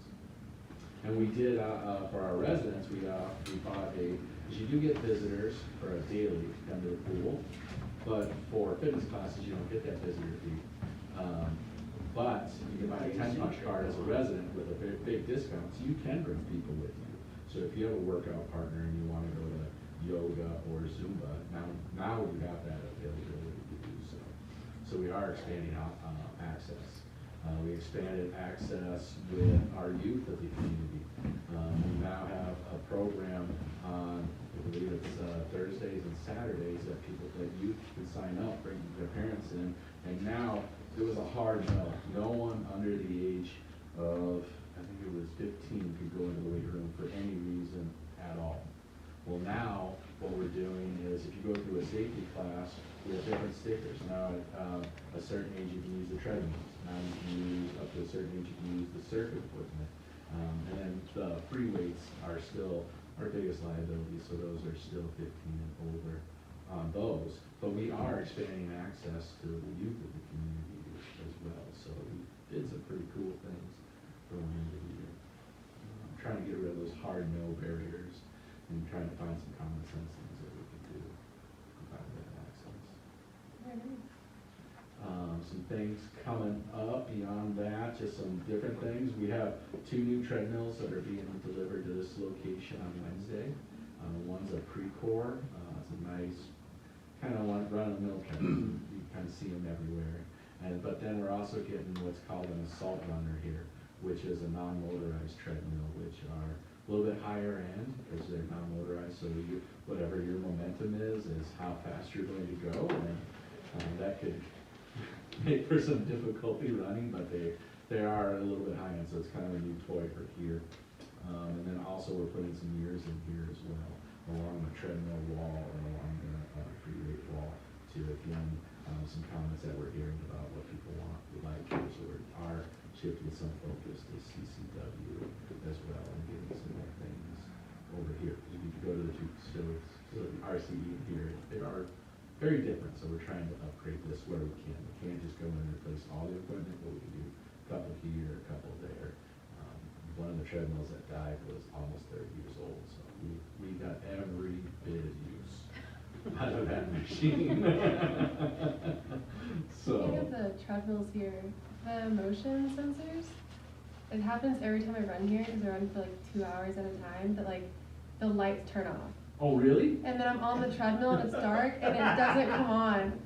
And then one day this guy comes into the gym, and it was like, I don't know, it was super late at night. This guy comes in, and I think I like spooked him because it's completely black, and I don't care. You're just sitting there running. I'm just running, so I was gonna get off, and I noticed, I don't know if you can adjust that for We can certainly put safety. different ones in, yeah, I didn't know that was happening. Just some safety for other people in there. You know what I heard? Don't run for 2 hours. That's what I heard. I can appreciate the treadmill's not turn off in 30 minutes, by the way. Sometimes I have to like get off and get back on and like restart it every 30 minutes, so. Well, you're Yeah, gonna have don't to put tell those me if limits you- on there. You're gonna have to tell me if you like the assault run, and try that out and see what you I think. will, as long as I'm not running in the dark. If you can put another sensor, that'd be great. Yeah, will do. That's Marcus sitting at home So shutting the I lights know, off. I was like, she been running too long. Bye. There is a 45-minute limit, you know.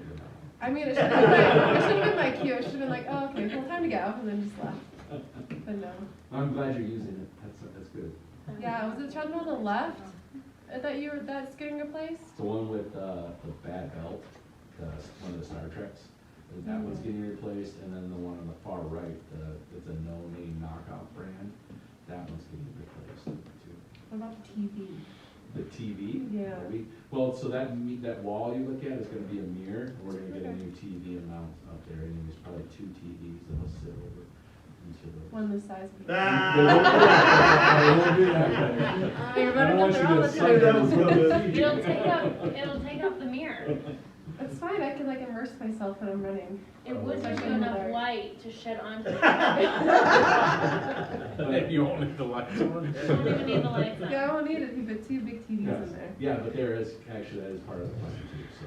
And those are cheap things, those are not even within our capital. TV prices have come down so much, that, yeah, we're gonna start with all that. Yeah, CCW is doing some lot, and we should have already seen some cleanliness happen there. We've really kind of, especially at starting January 1, really started to harp on that and getting that done and having overnight. We switched staff members, and the new staff member that's doing the overnight shift is actually doing a really good job, except in this district for 3 weeks. Yeah. I was wondering why my trash can was so full. Yep, he's got it down. Aw. We had some trouble with monument lights over the last month, so we've started replacing some of those. The one across from the firehouse, that one was out. The one at RCE on our actual monument was out. And then the one out here kept tripping off of Woodman and Meridian. So we've had those looked at, and there were some fuse issues. So they updated the boxes and get those good to go. So I was wondering why we put all these Christmas lights up, and I drive by and go, why are my Christmas lights on? And the whole thing's kept tripping out, so. The parking lot also, we had to replace that panel. Those lights in the parking lot were giving us trouble too. Cool thing we did, we mentioned in the report, the acid feeders, the erosion feeders are up and going at our CE, making our water really stable. So it's really nice to see that. So we've moved completely away from uric acids. We're not using uric acid at all. So now it's just CO2 and the sodium bisulfate is what we're using now. And that is, one, it's a lot safer for staff to utilize, but it's also a much better product on the system and for people's health in the water. So water quality is been really good. Even going through that, a pump went down right before Christmas, but we never actually went down. We were able to find a pump real quick and get the pools up and going. So we had that to deal with at the end. RCE is getting a major HVAC repair now. They've been building it off-site to bring it in. I don't know if you've been there lately. So right now, it's either hot or cold. The way the unit's working right now is either that unit is blowing hot air or it's pulling in outside air. There's no in between. You can't make them. So we got to monitor it by hand and get the rooms, because we are keeping the rooms at 70, the workout rooms. But unfortunately, the way we have to open the damp room, my office gets to about 90 degrees during the day, so we can keep the other ones at 70 degrees. So all the off heat goes in there. And by the first week of February, thankfully, that will be done. And then the pass increase, we get online, there was some chatter at the first year about some non-resident pass fee increases that we did, but again, it was to be fair to our residents. What's the benefit if you get a better rate than the Pumpkin Highlands than our residents are getting? So we just couldn't do that. And we're hearing some water issues right now. The aerobics class does not. We've been keeping it at 82. The pool 82 to 83 because our lap swimmers have been And if it's 84 degrees, the lap swimmers get very hot. They've been, so you can't make everybody happy, so that 82 to 83 is kind of our happy medium where we can not have the lap swimmers passing out on the deck, but yet the aerobics, aqua aerobics aren't freezing. They get a little longer. I will say that 8 AM class or 9 AM class is real cold. For aqua aerobics? Yeah, Okay, well, it's 82. yeah. I mean, 82. Air temperature is 84, so the air temperature is much warmer, because that has to compensate for the other pool. It should be enough where, the water should be where you first get in, it kind of wakes you up a little, but then Oh, when it does. Yeah, but then you're in it and then it doesn't, because then you gotta think of the other person swimming 2,000 to 4,000 yards on their lap swimming, that if it's too warm, they're almost vomiting by the time they're done. And that's things we wanna see. We do wanna spread the wealth of how that pool is used. We are gonna start seeing, if you saw in the org chart, one of the things we're looking at bringing in this year is an aquatics coordinator, aquatics manager, because we want to see group swim lessons. There's a need, there's nowhere out here, you have to drive into Colorado Springs right now to get group swim lessons. A swim team, we lost COSA last year. Their numbers have really dropped. They used to rent from us, so now there's no swim team out in this area either. So if you want to go to a swim team, you go, again, driving to Springs, you're looking at PPA, that's like I-25, the Garden of Gods, Air Force Academy, Cheyenne Mountain. These are far ways to go for our residents that want to do some of these activities. So those are things that we're identifying where there's a need to be met. And no one's just gonna build a private pool and do a swim team or group lessons. That's a very expensive thing. But we need to find the right person that has that experience. I can certainly mentor kids in my background, but I think that would really go a long ways for our community too. Awesome, thank you very much. You're welcome. Sorry. I'm over my 7 minutes. Shameless Yeah. plug for Good our to be there. business team. I don't know if you guys know, but basketball is going on right now. So my son and I actually coach one of the teams, but I want to say it's the largest basketball group we've had. Correct, we're almost at 100 kids. I think it's 90 something. Last year was our second largest. I want to say we were at 70, mid-70s. Do you have an out-of-district punch card? I volunteer my time to coach. Wow. That wasn't a question. And did you buy your punch card last year or this year? Absolutely, last year. Next. Well, that's good. All right, thank you. All right, item 17, water report. So the update for Fair at the pump station, just the overall general, the electrical is near completion. The equipment's ready for all startups, that is the pumps, the motors, the VFDs, the wells that have been replumbed and replumbed as well for electrical, the new SCADA panels, and the Beltronics panel. I didn't mention that in there, but they are ready for startup, and then we're just waiting for the equipment perhaps to coordinate with the startup that we have for February 5th. I deliberately did not take a picture what the plant looks like, but you're invited during the startup if you like to stop in, or maybe a week after, depending. What time are you doing the startup? The week of February 5th. What time? That's a whole week. Of the What's day. Every day. All week, that's every day. Every day. Oh, every day. What time do you start every day? Well, it depends when the reps and the construction people and the companies associated with all the startups. Depends on when they get in there. They can start at 8, they can start at 7, they can start at 10. You're all over the place. It's just, some of these folks are coming from outside the Colorado Springs area, some are coming from Pueblo, others coming from Denver, Fort Collins. So, but you are welcome to come in and take a look, see what your money is being used for this new plant. JD took me on a tour the other day. It's really cool. I know John's been over there. I actually haven't been there since before the building was actually done, so actually being able to see what this thing is taking shape, it's awesome. So I highly encourage you guys to take a chance to go by there and take a look at what JB and his team have put together. It's really, really, really cool. I got a compliment today from, one of the reps that's gonna come from the Fort Collins area, or Brett. And he looked at our plant, he said, this is one of the most best laid out plants he's seen so far in his working career. So credit for GS Hydro for the design, and credit for me just to arrange how the plant should be looking like and so it can function with seamless operation and not having to worry about jumping over things and getting stuff, taking reads. It's just it's a real safe environment for an operator to work in.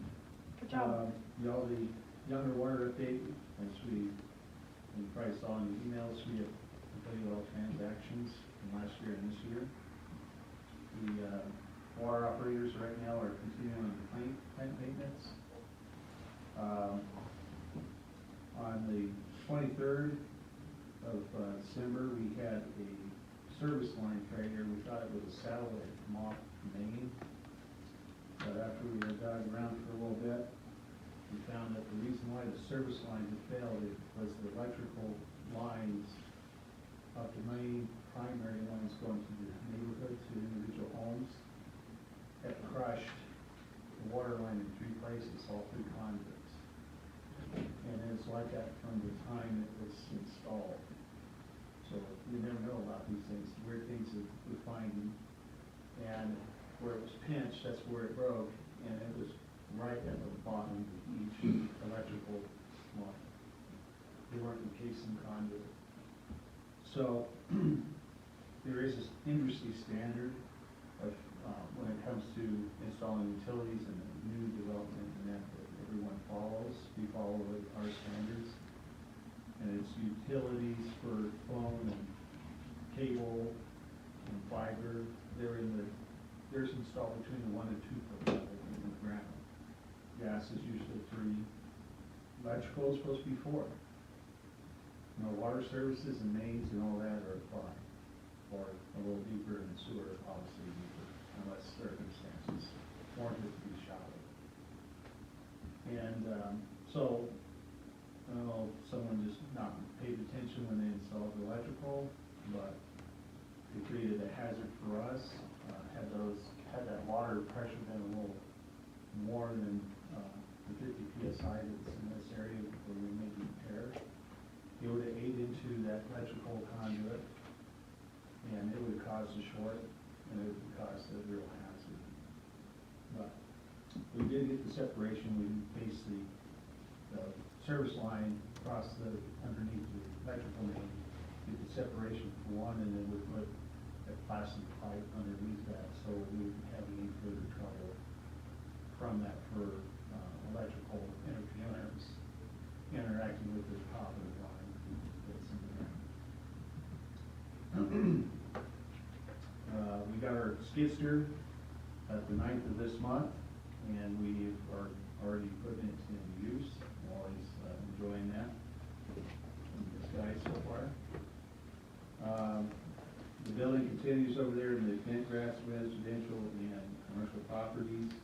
As we all know, that the Falcon, or the King Supers here, has already had their grand opening. So that was a pretty interesting sight yesterday, seeing areas all filled up with parking when you can't get to the store. Very interesting. There were no lines at Safeway. What's that? There were no lines at Safeway. Safeway and Walmart, clear path. Walmart That was a was good top time to go notch. shopping in Safeway or Walmart. You want to call over to anybody? Not to say that I did that. And so as of 1/18 of 24 for Falcon Highlands Metro District, there's no current projects taking place there except for was being alleviated under the under drains and the repairs associated with that. We hired a Dan Cleary as the contractor to make those repairs. So we'll see how much this will alleviate the problem of people having their basements flooded with under drain water.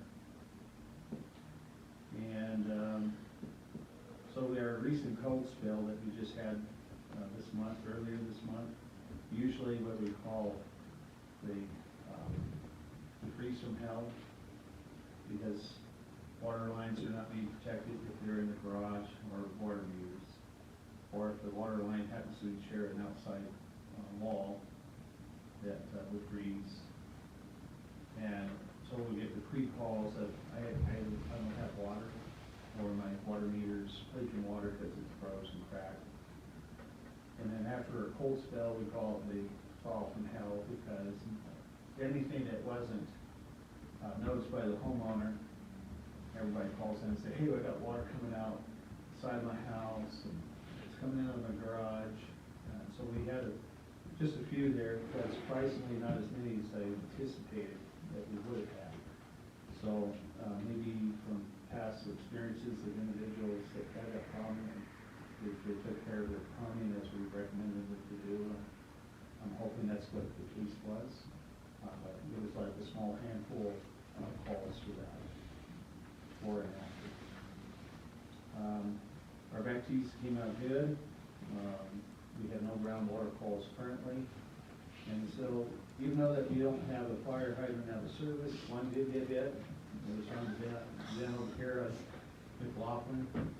And we just raised it and twisted the fire hydrant, but we went out there to test it and made sure there was no further damage, and we rendered it safe to be used in service.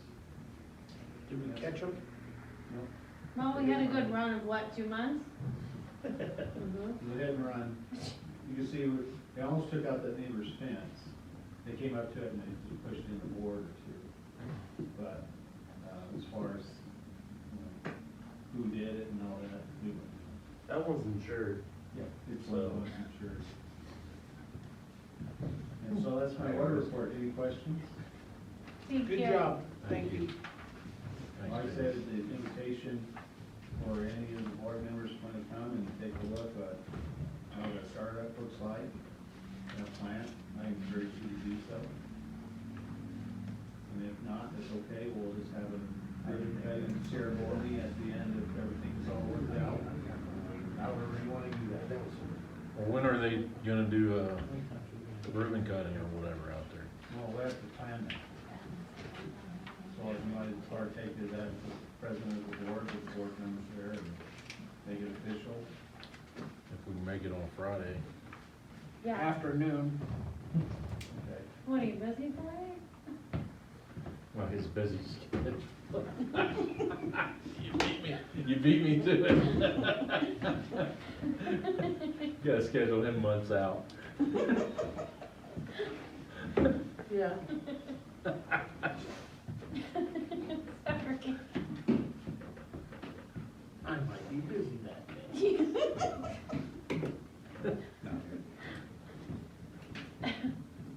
See what we can work out. So the first week, usually, I'm hoping that everything goes smoothly, but you always have the little gremlins of things that come up, and it's like, okay, gotta go back and test something, maybe some got cross-wired. It happens, but that's what you do for the start, you see what works and doesn't work, and work the problems out. And hopefully it's just only a handful of problems, not like left or open. What's this button do? There's not a button for you to Don't push. Everything's gonna be on a PLC screen, so you won't be able to push buttons or valves. Keep your hands in your pockets. Don't touch it. Thank you. Oh, here we go.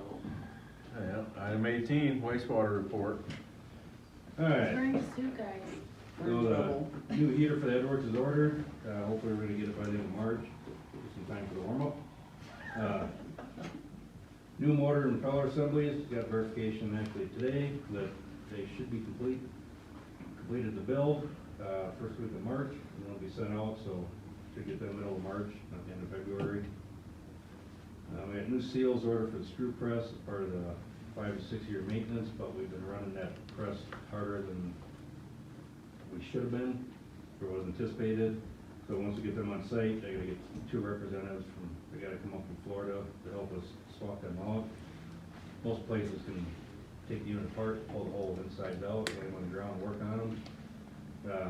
We don't have enough room to do that, so we have to do it in place, so they're gonna work with us on that.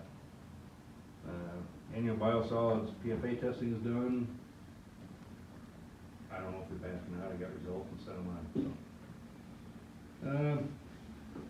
Negotiating with Waterbury kind of came to a halt. The new blower company, we got waiting on them to set up a time for swapping the motors out. I kind of put them on hold because we didn't have a VFD. Actually turns out that the VFD just came in today, and through 5-Star I had a chance to pick up another backup VFD, and that came in yesterday, so. The VFD's galore, now we gotta get that motor swapped out and we'll have another blower available. I had a couple meetings actually this week about the Grandview lift station, gravity lines, force mains. One thing Respec has to work on is, we built in the agreement, we can put infrastructure into their trench, so we already put money away this year for laying the brine line for at least the first 3 miles, so we'll get that done. Been working with John on an extraterritorial wastewater agreement for the easements that Grandview needs to run their sewer line down to the lift station, and for any other people that wanna hook on out there, just so we have a record of what's been paid for and who has availability of it. New biosolids truck company has been wonderful. I believe in the first 5 loads, we've already saved almost $4,500. So, That's good. it's kind of a 5-5 get 3 free. So, working out pretty good. So working with paintbrush,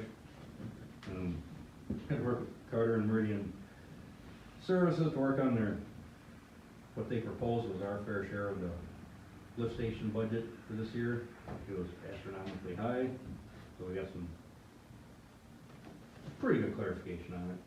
Still a little bit off, but they've got 2 projects going on this year. They've got to replace the grid auger and they want to coat the wet well. And for those of you who don't know, Braden McCrory, who was their head guy over there, has left to go to Colby, Kansas. So I don't know who the new guy is over there, so we'll see what he's capable of. So our 4th quarter wet testing, wet testing is based on 2 things. They put minerals in one set of water and basically water fleas in another. Our minerals survived and our fleas didn't. It sounds bad. I've seen this before. I didn't trust the results, but according to our permit, we had to enter into accelerated testing. So we had to run 6 more samples up there, and we passed every single one of them. So overall, we passed. I know what the error was on their part, but they won't admit it, so. But satisfies our permit, we got it done. I think you had a little flyer on this. Emergency wastewater surveillance system. It's been around for 2.5 years. They've been bugging me about it, but it was brought on because of COVID. There's testing that they can do in the wastewater to determine different viruses. So under a pandemic situation, they might enact this. Theoretically, the only cost to us is a little bit of manpower to take a couple of composite samples, bag them up, they send you all the supplies, someone comes and picks them up, and they go up to the state lab. So, January 1st of next year, for anyone who serves more than 3,000 people, it'll be mandatory, so I just signed this up. So right now it's not inactive, but we already got the cooler kits, everything we need. But it could be something good, I guess, for the community, especially bring on Grandview, we're pushing these 8,000 to 9,000 reps blacktops. Easy. If there was a higher rate of whatever the pandemic is out here. they would Well, I figure they'll notify us. be testing for one here in about 3 months, so, as we start ramping up for November. Mm-hmm.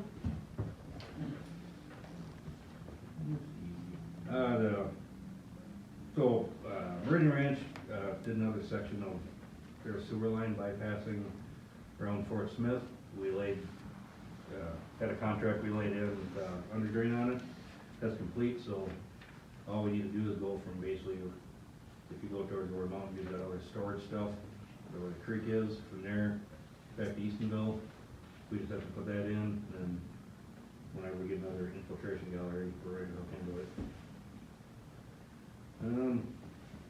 Still working on Circle K inclusion. In, collecting paperwork with the surveyor from the county, so they're looking at widening Eastonville from McLaughlin Road. I wanna say look at Murphy. So they had to go through and pop all the manholes, get elevations on them, so they know what has to be moved, what doesn't. I don't know where Murphy is. Oh, Just keep way it- up. Yeah, way up. Okay. How about Yep. home- how It about took me a Homestead? minute. I was like, that's weird, because Murphy is way up. Yep, it's, So they've already gotten the new blacktop and everything on the back end out there done. yep, Now they're wanting to do this piece. So are they gonna pave the whole of Eastonville then? Yes. gonna widen it, there'll be a couple of roundabouts. And they're gonna get rid of the gravel. Yes, because there'll be dump off roads going out to all the new building out You know, you east. just let it go and, Okay. And what's the road that's going all the way through? Eastonville. No, no, no. Oh, Stapleton to Briar. He's saying. which Stapleton road and is Briar going Gate are all the gonna way? connect. Stapleton, that's way, That's out in the future, way yeah. down the road. Well, Stapleton. they've already, what's the one at the dog park that's going back through Meridian? Is that, Well, that's That's Eastonville. Eastonville. no, Londonderry? yes. They've done a lot of work on that one. Oh, maybe it's Rex Road that's going all the way. Oh, Rex yeah. is going all the way out. Yeah. But that just got approved today, I think. I think it's what the email message I got was the Rex Road thing went through final planning today, I think, was finalized. We have flyers up at the office around the Rex Road stuff. So it's fully approved. I think they're getting ready, they'll start construction here early in this, 2 months, I think, they're gonna start. Yeah, the sign's been up for 2 weeks. That's gonna ruin my 8-minute commute. Right. 16 minutes now. I mean, it's eventually gonna take you 45 minutes to get to the King Supers from here, so it's pretty bad in the mornings. Yep. Next. Oh, and just a quick reminder that I won't be here next month for the meeting. Then I'll see you in April. Really? Florida. Leave on there today. Circle K, where are we at with Circle K? So, I just sent in the last revised acre feet of water to that land. Unfortunately, in the first conclusion, there was 2 wells that were included, but when they included the rest of the Gibbs property into the first one there, those 2 wells were dropped out and the water decreased. So we talking to Wayne, foreman on that part of there, because to amend that water right decree, it wouldn't be worth the money for legal fees to do so. So all that Circle K would have to do to satisfy the state to abandon those wells and plug them, they would have to be required to do that according to the inclusion agreement. And upon service, when the service is made available into the property. The 2 wells in the question, you think, okay, how much water is that we're talking about that we're not putting in our portfolio? Well, one of them is the alluvium, it's only 55 feet, and there's been no water pulled out of that well. Basically, it's a dry well. And the other one is a Denver well has 1.3 acre feet of water, but we don't pull out of the Denver aquifer here, we count that as no water, so it wouldn't be a benefit for Woodland Hills. The only one that would be a benefit would be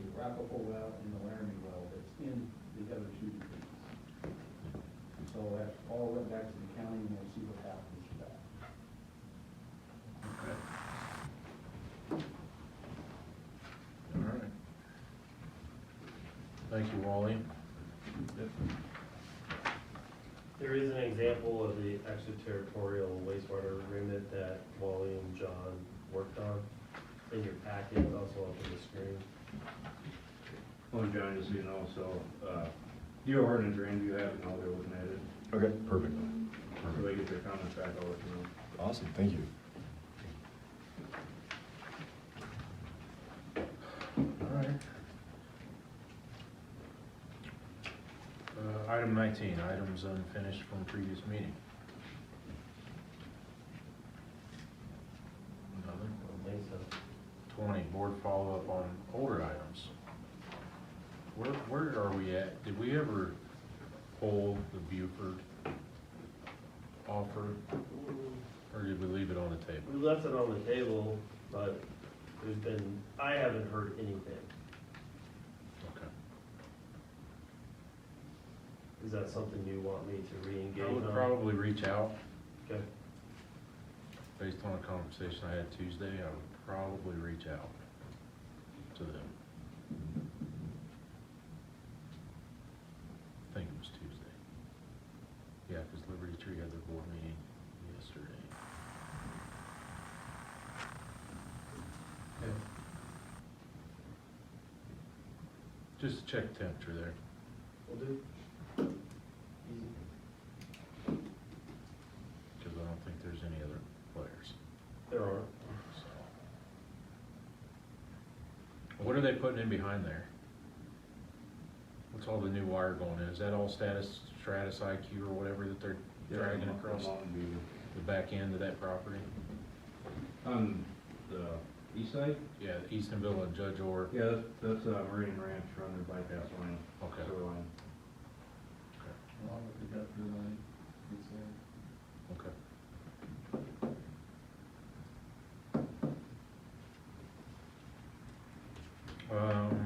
All right, then we'll take a 5-minute recess.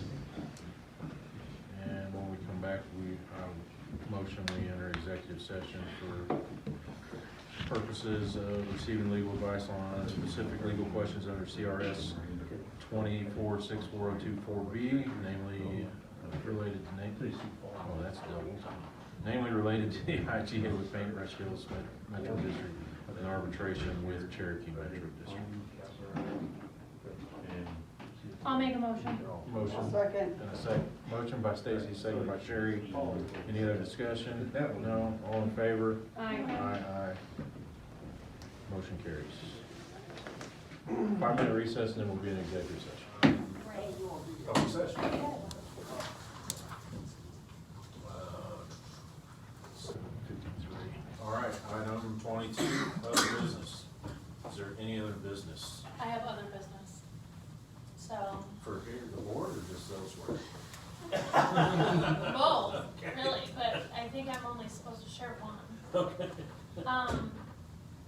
So in the bylaws, I get the term limits for board members, but with rotating from even years to odd years, some board members can't rerun for the seat because they'll be a year short because of the rotation. So I'm not saying get rid of the term limits, like I totally understand why the term limits are there. I'm just asking for an additional year. That's it. I second. My third. Didn't know what it was. I think we throw it out. Kelsey's like. I mean, what's the new rule on that because of the fact that they changed it from 4 to 3? So it's, well, What went to the odd? Yes, it's been interesting. So we don't handle your guys' elections. So this is diving into your term limits is not something we've ever done. I can definitely take a look and see what options there are.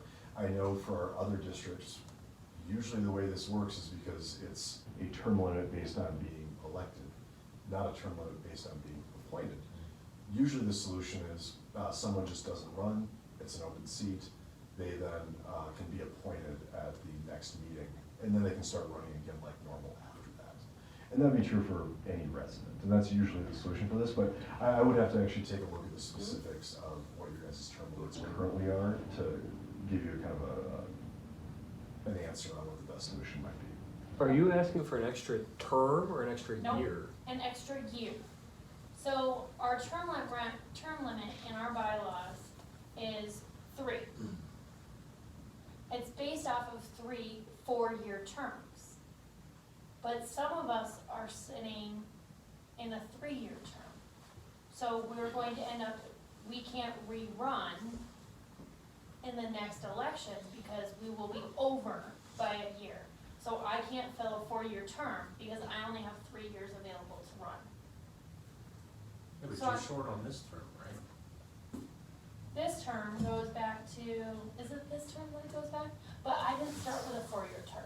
Yeah, you came in on I came in at a 2-year Two-year term term. because I replaced, Neva. So, I know that in general, if you fill less than half a term, so if it's a 4-year term and you're in less than 2 years, it doesn't count as a term against your limits at all. Okay. If you guys can look and get us. Yeah, I'll take a look, so I think it's usually continuous would be the thing, I'll take a look at the bylaws and see what it says, but this is actually, I'm curious, just do you off the top of your head to say 3 4-year terms specifically, or just 3 terms? 3 terms. 3 terms, so my guess is that would be determined on what the term is, and yeah, the wonky years were that 22, 23, where we have them back to back. So my guess is you're getting shorted 1 year based on the use of the word term. Yeah. But we can take a look for options to resolve that. I think normally it ends up being not running and being appointed is kind of the workaround for that, but I'll take a look. Okay. That's all. John, our DEO is Wayne Williams, Yep. so if you need to work with him as well. I'll see, reaching out might be a quicker way to resolve that. Whichever one winds up being the fastest and the cheapest for the district, we'll proceed that way. Yeah. She never been back. Nope, Never seen her. nope, we haven't seen any of the things. I haven't seen any of the things. Anything else? That was one. That was it. Oh, thought there was more. No, She said one she couldn't talk about, so Yeah. apparently that was probably I personal. have other business. Only one of them was relative to the board. Wow. She drank coffee before she came. I did not. All right, no other business, can I get a motion to adjourn? I'll make a Next- motion. Next meeting's February 26th. Stacy made a motion to adjourn, can I get a second? Second by John, Thank you. all in favor? Bye. Aye. Motion, any opposed? Good job. Motion carries. Thanks. We are adjourned.